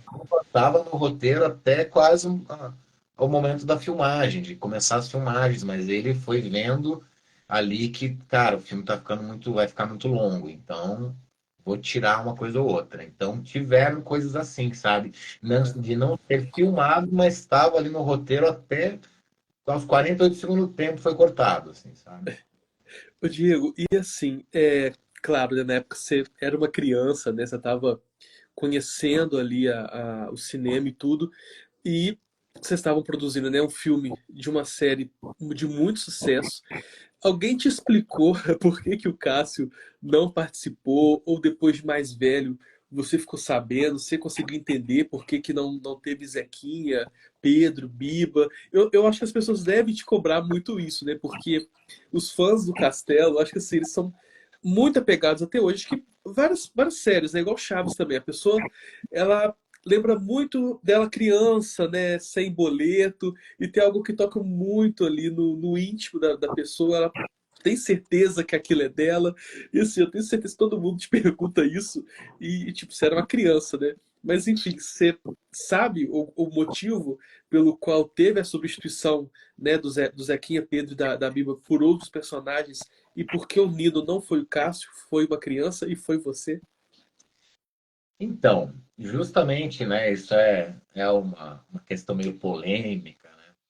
E que eu costumo brincar, assim, até hoje, que primeiro, né, agora já foi feito, né, o filme está aí para a posteridade, né, então eu brinco isso com relação à aceitação, assim, Aham. daqueles que às vezes não gostavam, assim, hoje em dia entender, né, que foi uma proposta lá na época, igual eu brinco, assim, eu passei a minha infância inteira, justamente minha adolescência, até os 30 anos de idade, muitas vezes, né, eu sempre falo para os meus amigos, falavam, ah, sabia que ele foi o Nino do Castelo rá do filme do Castelo rá mas as pessoas falavam, não, você não foi o Nino era adulto, era o outro, você não é o Nino.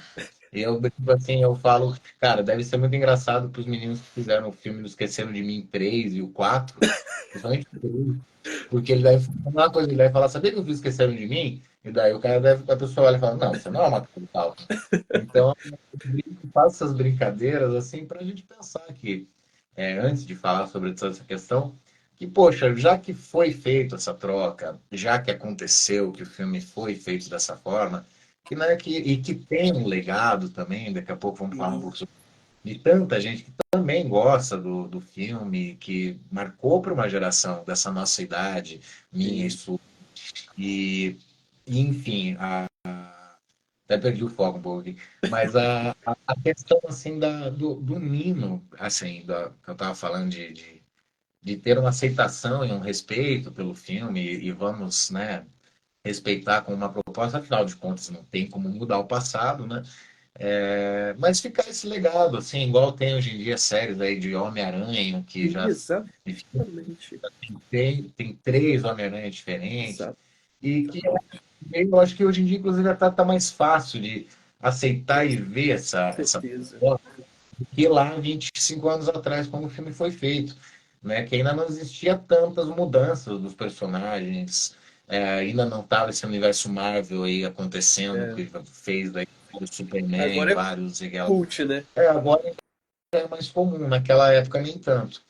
Mas, enfim, falando sobre essa questão, eu tenho daquela época do filme, o que chegava no nosso ouvido, o que era dito no set, né?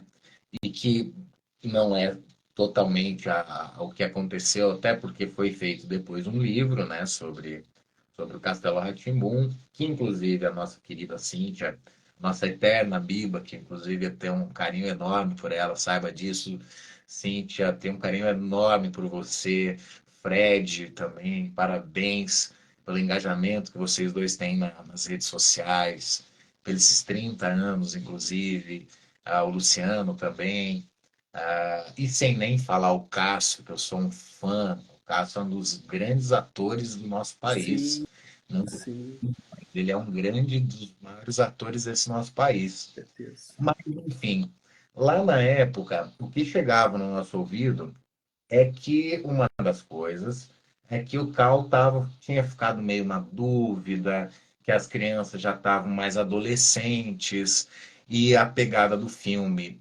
vendo o filme, quem viu o filme, porque inclusive tem gente que não viu o filme, daí fala, às vezes sem ter visto, isso que eu quero dizer. E se você Aham. vê, e vê a proposta que Pois é, aconteceu, outra e proposta. o Cal como um diretor, ele já estava idealizando aquilo que aconteceu, aquilo que você vê. Um filme que tem uma pegada mais realista, mais Harry Potter, né, igual Sim. muitos falam. É uma coisa que até na época muitos até criticaram um pouco. O filme é mais tenebroso, meio escuro, não é um filme tanto para criança. Já era um filme que ele estava pensando justamente ser um filme pro 12 para frente, não para 7, 8 anos, né? Mas, enfim, vendo o filme, entendendo tudo isso, eu acredito que isso também tenha sido decisivo, sim, na cabeça dele. A questão das crianças já estarem um pouco mais adolescentes e ele querer uma pegada, assim, lúdica, infantil para o filme, Sim. mas com uma pegada realista, assim, igual o Harry Potter, digamos que vem surgir depois. E justamente, acho que é engraçado, vamos abordar isso, que eu justamente fiz há um tempo atrás um podcast aqui em Curitiba de uma grande amiga minha, que é o Toca Cultural, Aham. e onde eu falei justamente de uma questão também que chegou no meu ouvido, e que justamente a Cíntia, né, a nossa querida Biba, ela fez um vídeo, né, que chegou até mim, obviamente, me mandaram aqui também, da mesma forma que mandaram para ela o meu, do meu podcast, né, Aham. eu falei justamente uma questão que, sobre isso, de o que chegava para a gente no ouvido na época, que as crianças tinham crescido, mas uma outra história, que era também uma questão, que era o medo, assim, do cal, né, já vou dizer quem me disse isso, porque justamente ela brinca no vídeo dela, ela fala, não sei quem que falou isso pro Diego. Então, aliás, vou falar já até antes. Então, quem me falou essa outra questão de Michael Jackson, nós vamos abordar, foi o Sérgio Mombetti, nosso querido Dr. Vitor. E em 2019, a gente teve um encontro dos 20 anos do filme, uma homenagem que estava sendo feita dos 40 ou 50, não, 50 anos de carreira do Sérgio, perdão, e que foi uma homenagem do Cine Fantasy, do Festival Cine Fantasy, onde eles estavam fazendo uma homenagem para o Sérgio e também fariam uma homenagem ao Castelo, filme dos 20 anos, onde foi chamado daí o Pascoal, o Doutor Abobrinha, ele compareceu, o Cal também, e foi uma surpresa para eles. A direção na época do festival me ligou falando, Diego, você quer vir e tal para cá? Para a gente fazer como uma surpresa. Você vai subir no palco justamente para entregar esse troféu daí para o Sérgio. E eu fui uma Aham. surpresa para eles na plateia, né? Saí da plateia e eles não tinham me visto ainda, não sabiam que eu estaria lá. E eu fazia 20 anos que eu não via o Sérgio. A Rosi, eu até tive um pouco de contato com a Rosi na adolescência e tal, depois, nossa querida Nossa, Morgana. talentosíssima, né? Nossa, a Rosi é uma doce de pessoa. E o Sérgio não, o Sérgio nunca mais tinha tido contato com ele. E depois dessa homenagem a ele, a gente saiu jantar e eu fiquei do lado dele a noite inteira, conversando com ele, ali naquelas 2 horas que a gente permaneceu numa pizzaria, e ele falando um pouco da vida dele. E foi ele que daí também contou essa história do Michael Jackson, que depois, quando rolou esse vídeo da Cíntia, eu até fiquei me perguntando, falei, bom, às vezes justamente isso foi já um devaneio, alguma coisa que pode ser da cabeça do Sérgio. Mas você, inclusive, acabou de Sim. falar agora da live que isso foi motivo até de reportagem. Então, Foi, porque parece que foi simultânea a estreia em Nova York também. Eu sei que eu vi essa reportagem, ela vem até com eu não sei se era tipo um cartaz, eu lembro disso. E nessa reportagem falava exatamente sobre isso. Às vezes as pessoas estão vendo a gente falar, mas assim, o que aconteceu, né? O castelo ali tinha o Nino, né? Que era um bom poucaço, né? Era um adulto, né? Que se portava como criança e recebia, né? Crianças no castelo. E acabou que estava tendo, né? Aquela notícia na época, né, da questão do Michael Jackson, né, que de tempo em tempo, né, apesar da morte dele, aparecem novos rumos, né? Aí tem documentário que fala que aconteceu, tem documentário que fala que não aconteceu, mas enfim, tudo era muito novo, né, e muito polêmico. Então, para que lá fora não tivesse essa comparação, até como se fosse assim, né, um deboche, não sei, algo assim, né? Então, para evitar essa comparação, né, do Nino com essa questão do Michael Jackson, preferiram fazer um Nilo Criança e aproveitar também essa nova pegada, essa nova proposta, né, do filme. justamente, você fez um resumo maravilhoso, né, de uma história que, né, a única pessoa que pode dizer isso também, se essa questão Michael é verdade ou é balela e polêmica, é o Karl Hamburger. Sim. Mas, enfim, justamente assim foi o Sérgio abordou isso comigo nessa conversa nossa, falando assim, ai, assim, né, eu não, assim, não sei me expressar direito da forma como a gente entrou no papo, mas dele pegar e falar, né, uma das coisas que fez o Cal naquela época pensar muito também na manutenção do Nino e das crianças foi essa questão do Michael. É ele que me falou dessa forma, assim, justamente tudo isso que você falou agora, E tem total sobre razão, né? a imitação que o Cal queria que o filme tivesse internacional, que ele queria que o filme fosse algo grandioso internacionalmente, porém nós aqui no Brasil sabíamos já era algo da cultura nossa Sim. aqui, o Nino ser um adulto brincando com crianças, mas é uma criança, o Nino é uma criança de 300 anos. Mas até fazer o povo entender isso na gringa, quem sabe é verdade mesmo essa história, que é também alguma das coisas que o Cal ficou ali pensando, daí mais isso, tipo, puxa, as crianças já estão na adolescente, já quase adultos, e uma junção de, quem sabe, várias questões que fizeram ele tomar uma decisão final. E lembrando que o filme, por exemplo, é feito pela Lei Rouanet, não é de uma hora para outra que você faz uma Sim, com alteração em um roteiro, certeza. capta um filme, que você capta a verba e sai filmar. Então é uma decisão que foi tomada provavelmente uns 2 anos antes da filmagem do longa. Não é algo que aconteceu de uma hora para outra, assim, não. Não, hoje vai ser vocês, amanhã não vai ser mais. Sim. Eu acho que, né, esse martelo foi batido com uma boa antecedência. Mas eu entendo, assim, com total, assim, enfim, fugiu a palavra, a dor, digamos, da Cintia, no fim do vídeo dela, assim, ela fala, e sim, eu queria ter feito o filme, né? E eu falo, poxa, imagina, ela na época era uma adolescente, assim, como o Fred, como o Luciano, então para eles, né, com certeza deve ter sido, né, uma decepção, né, porque existia ali o burburinho do filme, que eles achavam que eles iam fazer, então, né, que hoje em dia, maduro, adulto, né, entendo que com certeza para ela, para eles foi, né, uma decepção. Mas, em contrapartida, a vida do minha, a vida da Maiara, que fez a Sim. Cacau no filme, a Biba, por isso que eu falo, a Cintia é a nossa eterna Biba, até porque Biba só teve uma, e, e o Fred, enfim, e aliás o Leandro Léo, que também fez o filme, Aham. né? Pelo menos para nós três, isso mudou com certeza o rumo das nossas vidas. A minha, com certeza, mudou muito para o melhor, para algo bacana, que hoje em dia, né, há muitos anos aqui em Curitiba existe, né, uma coisa muito legal, né, da arte curitibana, e eu ter sido Nino, eu lá na fase ali dos meus 20 e pouquinhos anos, eu era muito convidado a dar palestras para jovens em faculdade, em terceirão, para falar sobre não desistir dos seus sonhos, falar sobre tudo aquilo que eu tinha vivenciado. E justamente tiveram duas situações que me marcaram muito. Você vê como para você ver como essa mudança, às vezes, por um lado é positiva, digamos. Tiveram dois jovens naquela fase dos 20 e pouquinhos que me mandaram seus depoimentos, além de alguns que me pediam, inclusive, assim, entrevistas para o seu TCC de faculdade, em cinema, e que tinha feito o seu TCC em cima do filme. Mas dois que me falaram, e eu nunca esqueci, falando, eu tinha a tua idade, era criança, assim como você, e eu fiz artes cênicas e virei ator por ver você fazendo o filme no Castelo rá e eu me identificar com Aham. aquela criança fazendo o Lino, e eu falei, eu quero ser ator também, e quando eu crescer igual ele, porque sou criança, ele também é, e ele pode, eu também posso ser.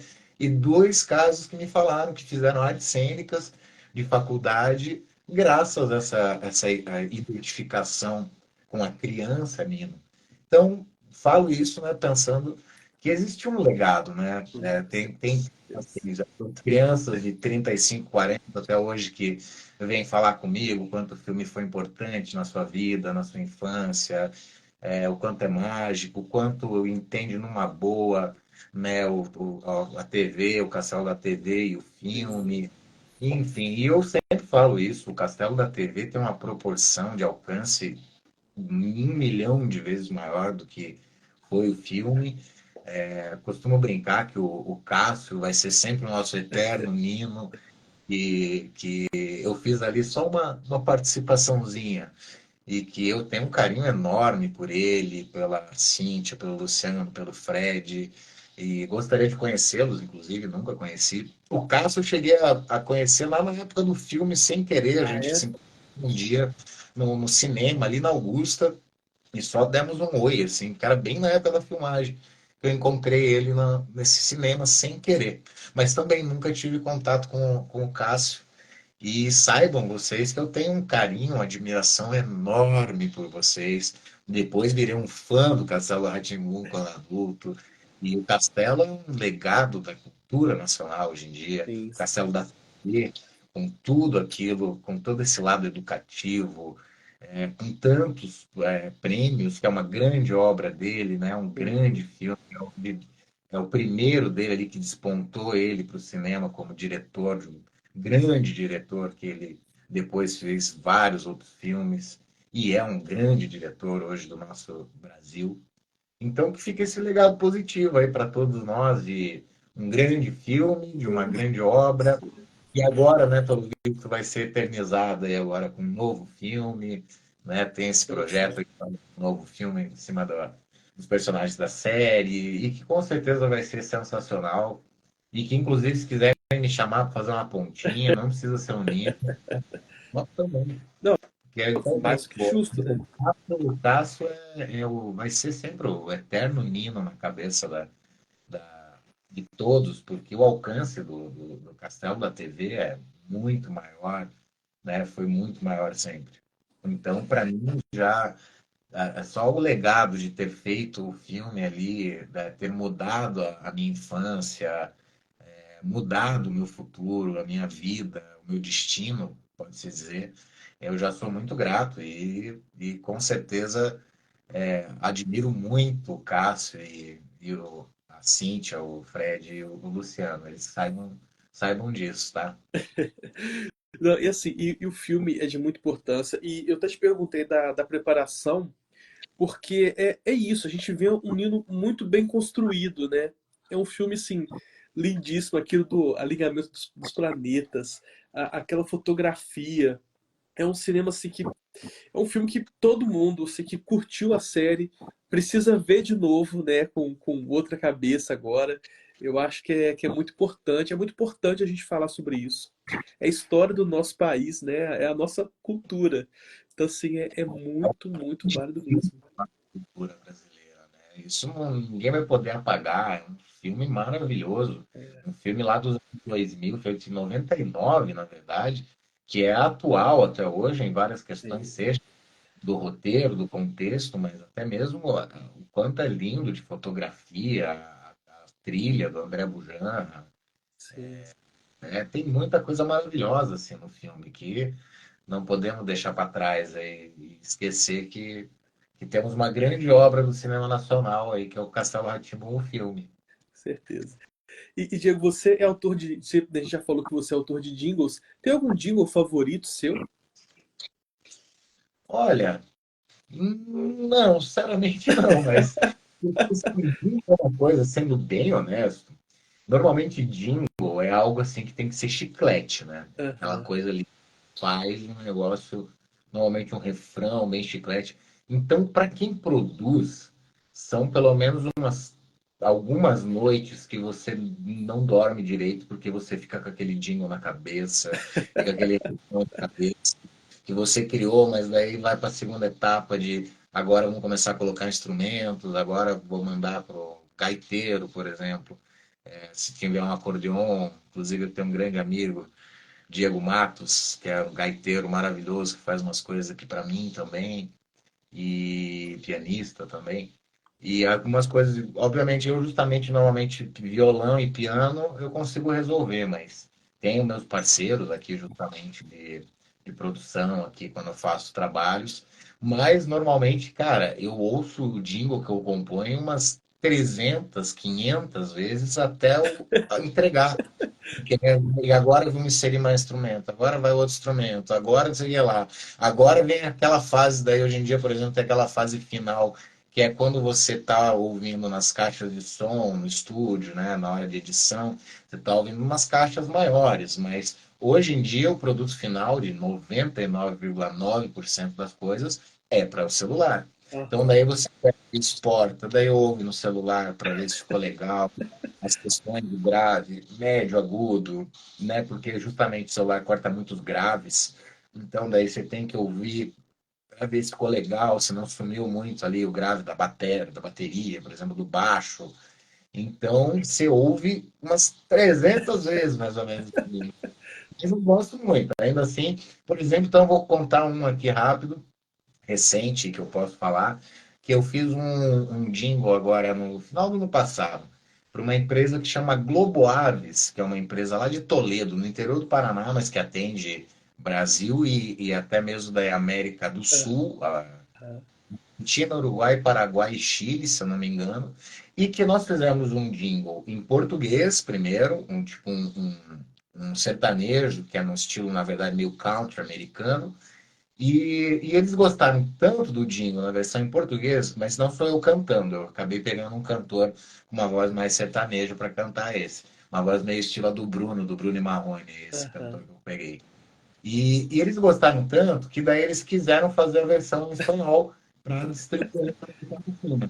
E daí fazer se transformar um jingle que era sertanejo versado para o brasileiro dar uma transformada na letra para caber no espanhol, com a mesma Nossa. mensagem, que ficasse legal, do mesmo estilo, mas respeitando métricas e Aham. tal.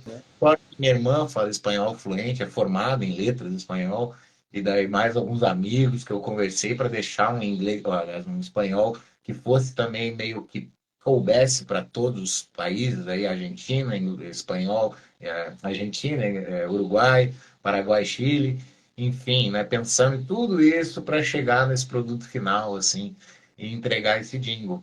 Posso até cantar um pedacinho dele aqui. Ele era um jinglezinho assim de estilo sertanejo que era para falar sobre a genética dessa empresa que eles produzem, genética de frangos e assim, não que eles sejam uma granja, entendeu? Eles são uma empresa especialista em genética ultra mega para produção para quem vai ter uma granja, né? Eles Aham. também fazem essa parte de granja, mas eles são um laboratório também.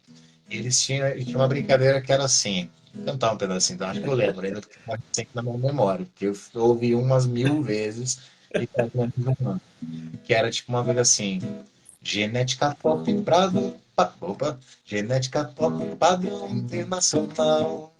Pra sua granja ter frangos sempre saudáveis. Se você quer qualidade superior, se liga aí ao produtor. Exija sempre Globo Aves. Pintinho bom é da Globo Aves. Pintinho bom é da Globo Aves. E daí continuava.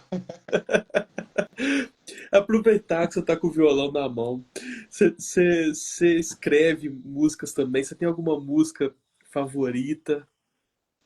Eu tenho uma música que eu gosto muito de tocar assim, nesses lugares quando eu vou fazer alguma entrevista. Eu, na verdade, eu tenho poucas composições assim, gravadas e terminadas. Eu tenho muita coisa parada que eu deixei assim, no meio do caminho. Até comecei a tentar finalizar algumas das ideias. Porque justamente eu, nos últimos anos, fui também focando em várias coisas. Então, não produzi mais tanta coisa minha, mas sempre produzindo para os outros, né? Aham. E haja tutano para você estar fazendo tanta coisa. Mas tem algumas coisas minhas e eu pretendo, inclusive, fiquem ligados que em 2025 eu tenho vontade aí de colocar na internet umas 5 ou 6 músicas que eu parei com elas e que acho que pode terminar e ficar legal, assim. Mas tem uma que eu gosto muito, que é antiga já, uma música que tem muitos anos, que eu gosto muito, que chama Achei a Lua. Ah, Então, queremos ouvir. para a Lua, pensando na Lua, que eu sempre achei lindo, aquela Lua cheia no céu e tal, sempre adorei, admirei muito natureza, adoro praia, Lua. Apesar de Curitiba, nós estamos a 1 hora e meia do mar, mas eu gosto muito, assim. E essa música é justamente uma pegada meio reggae nesse estilo, pensado nisso, assim. Vamos lá, vamos fazer um Vamos pedacinho dela, então. lá. Vamos jogar um pouquinho mais para trás aqui para aparecer esse violão ali. Mais ou menos assim. Quero te olhar serena, linda iluminar. Deixa os corações calados junto a ti se apaixonar. Quando a noite traz o brilho, amor faz surgir. Quero te ter ao meu lado. Sonho em poder te tocar pra dizer que graças a você descobri num sorriso a fórmula exata pra se apaixonar. Agora eu queria dividir contigo, me ajude a espalhar o amor. E junto a você eu vou semear a alegria de estar ao lado do meu bem até o sol raiar, contando as estrelas no céu, esperando quem sabe passar. Ó estrela cadente fazer realizar o amor, e junto a você eu vou semear a alegria de estar ao lado do meu bem até o sol raiar, contando as estrelas no céu, esperando quem sabe passar. Ó estrela cadente faz realizar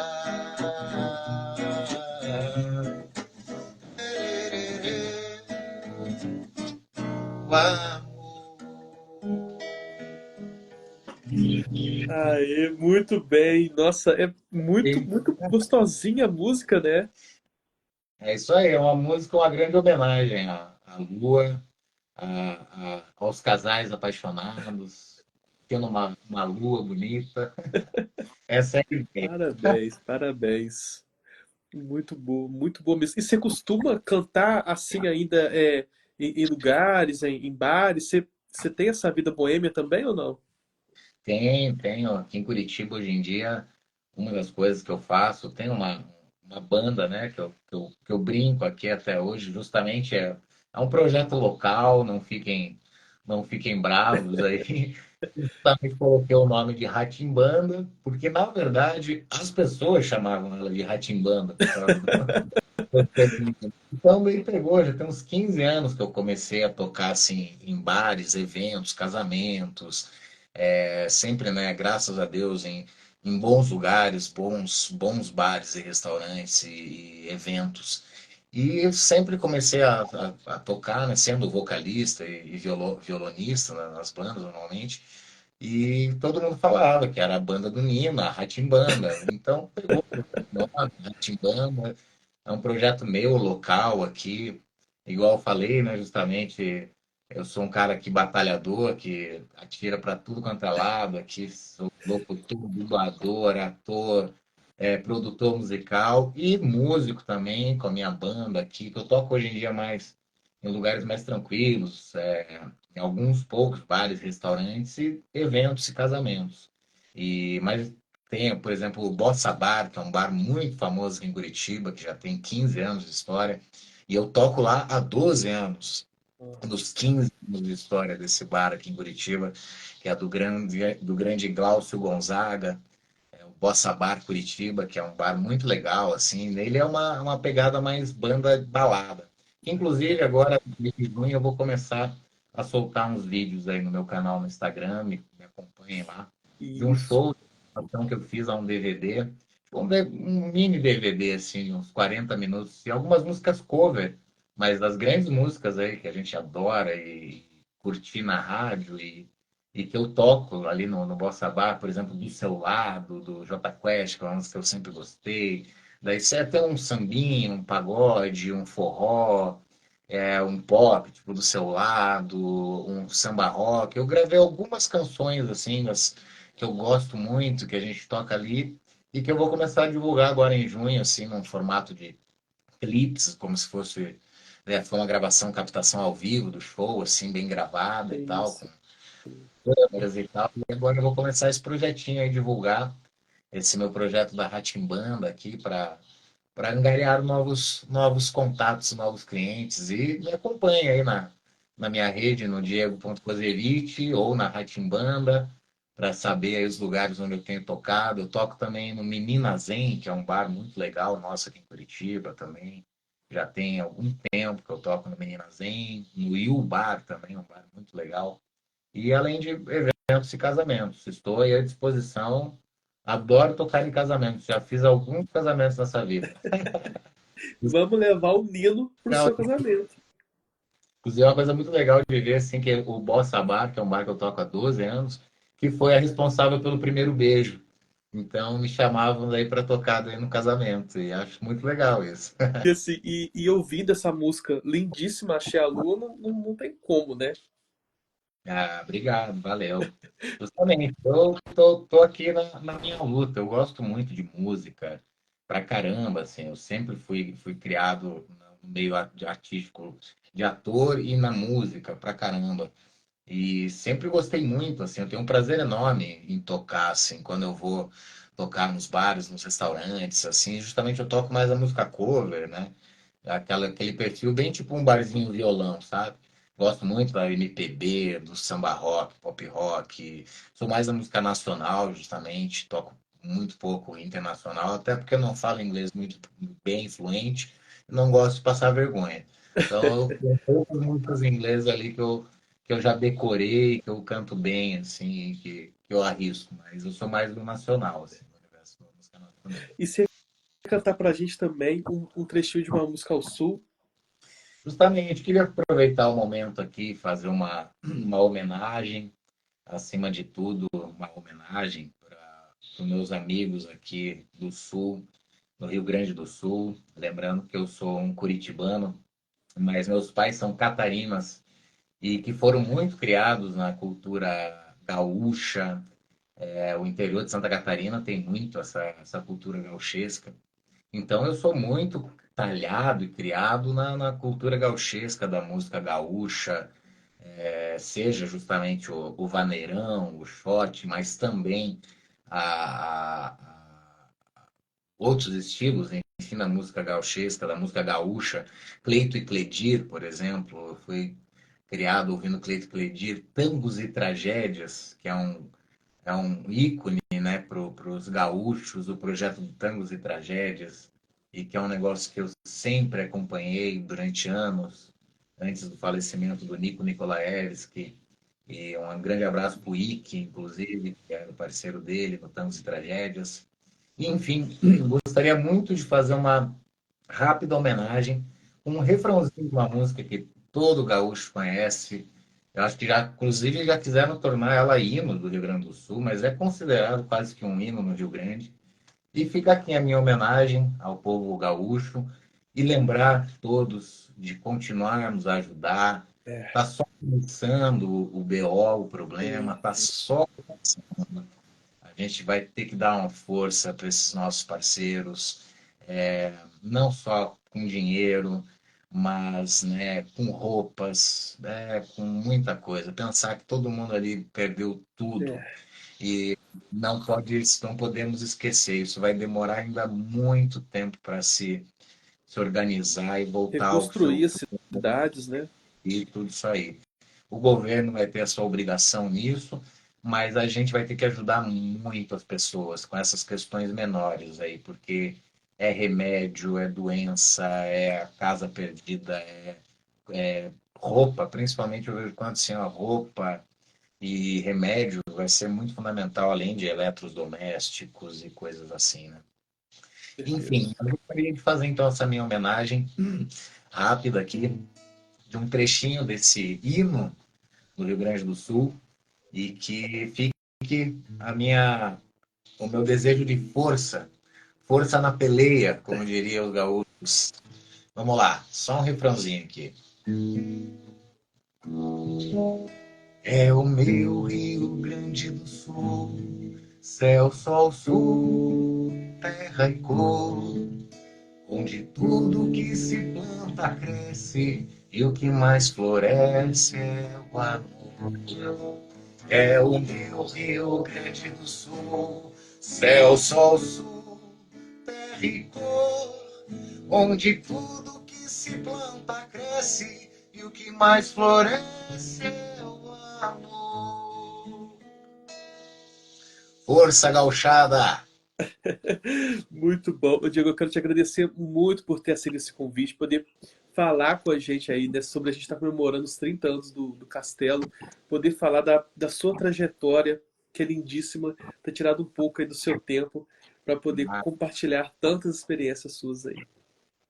Legal, eu que agradeço, cara. Muito legal, muito obrigado pelo convite. Parabéns pelo seu trabalho. Você também é um grande comunicador. Obrigado. Acompanhava, eu também sou fã do Chaves, acompanhava. E quando recebi o seu convite ali, fiquei super lisonjeado.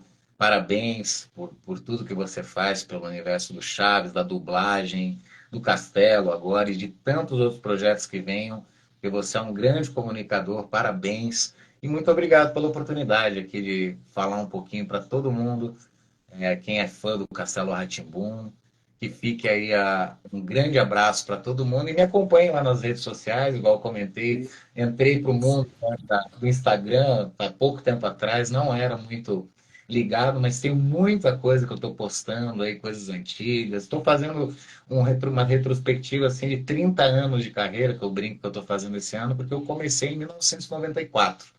Subi Aham. no palco, fazer uma primeira peça como profissional, assim, né, sendo criança, em 94. Então, eu comecei ali uma brincadeira de postar coisas das antigas, mostrando a minha trajetória. Agora eu vou começar esse projeto aí da Ratimbanda, mostrando um pouco da Ratimbanda, depois mostrando um pouco mais das minhas coisas atuais aí no decorrer desse ano. Tem muita coisa aí para mostrar. Então, me sigam lá no @diego.coserite, @ratimbanda, que vai ter muita coisa legal lá para vocês. Isso aí, eu precisando, podendo ajudar, conte comigo sempre, tá? Muito obrigado mesmo. Vou deixar a live salva aqui no Instagram. Amanhã, a partir das 6, vai estar também no YouTube para quem quiser ver, rever, voltar, pausar. Então, assim, mais uma vez, muito obrigado mesmo, Diego. Obrigado a todos que estiveram com a gente aqui nessa live. E, ó, precisando, pode contar comigo, tá? Muito obrigado aí por essa oportunidade de poder bater esse papo.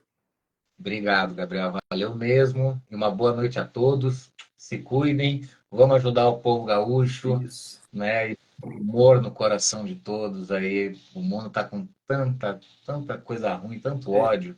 Vamos é. pregar paz, pregar amor, parar de tanto ódio, tanta briga e confusão por coisa pequena, porque o mundo é muito maior e o amor vai vencer sempre. Exatamente. Muito obrigado a todos. Não tem como terminar com um discurso lindo desse, as músicas lindas aí que o Diego contou pra gente, as experiências compartilhadas. Muito obrigado a todos e uma excelente noite. Valeu, Tchau. Diego.